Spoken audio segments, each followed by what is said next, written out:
Hello, I'm Luis Morales, and this is my professional disposition video.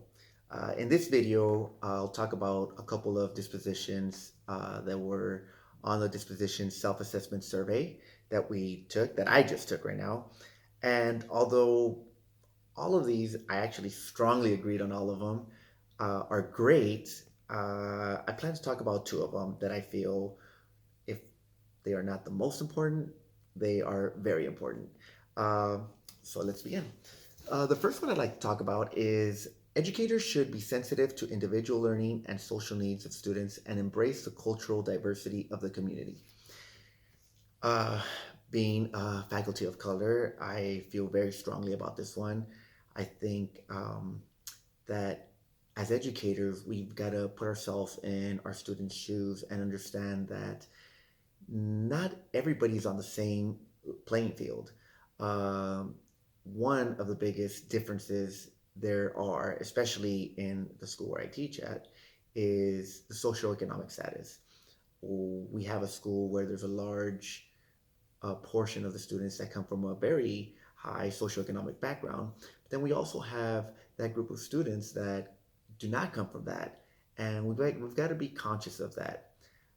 I feel that our lessons, things that we talk about, um, should be inclusive about with everyone, and we've got to be conscious of that. For example, when they come back from a vacation, I don't like to ask my students, "Hey, where'd you go?" Because of course there's going to be some students that, "Hey, well, I went on a trip to Australia. I went to Europe for the week for spring break," and then we'll have those students that, "Well, I couldn't leave anywhere." So we have to be conscious and so that we can make those students feel comfortable whenever they're in class and not feel bad because of their socioeconomic status. Another thing is that we've got to be conscious about, where they're coming from.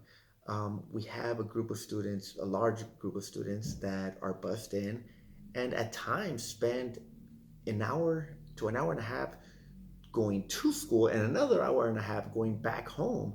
And it's very difficult when they have to go back home and still, take care of siblings because that's the way, their family structure is, and parents might be working late. We've got to really understand that and embrace it and understand, hey, this is where they're coming from. What can I do as an educator to help you succeed? At the end of the day, we want them to learn. We want them to be better, and I think it is our job to find ways to help and support those students. Um, another thing, another disposition that I want to talk about is educators should demonstrate professional friendliness, warmth, and genuine caring in their relationship with others while providing intellectual, emotional, and spiritual support. Um, with this, there's two things I want to talk about. One is class support. Uh, in the classroom, I think it's important for the educator to show student support, to make them feel they are in a safe space, and make that classroom environment a place where they are willing to fail, they're willing to take risks, and learn from them. Um, when a student makes mistakes, it is our job to make sure that we are challenging them as far as the intellectual part goes, challenging them in the class, challenging them to learn, but at the same time, give them very good feedback. Show them, hey, how can you improve on these mistakes that you've made? And I think if we're clear, even though we're challenging, if we're clear in our intentions and what we want from them, there will be a good connection with your students. Um, the second part of this is the emotional support. I feel sometimes that we as educators um, have that connection that can go far above and beyond the classroom. And what I mean by that is that many times students go through things, they go through problems. They might have a huge family problem going on.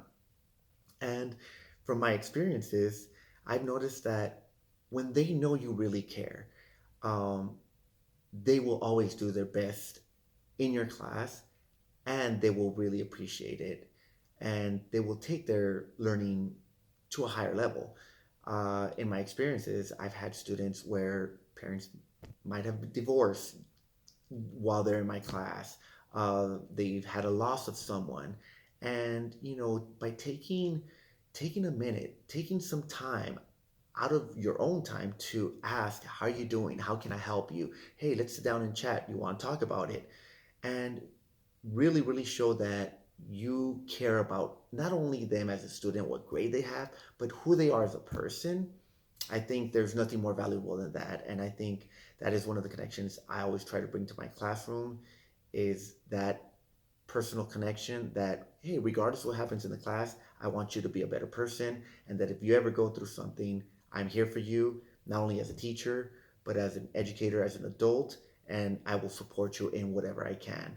And I think if educators can do that more often, look past just the surface and get to know your students to be able to help them, the sky's the limit. You know, you as an educator can now really dive in deep and find ways to hook that kid and that student, and really find ways that you can engage them, motivate them, and make them a better student all around. Thank you very much. Have a great day.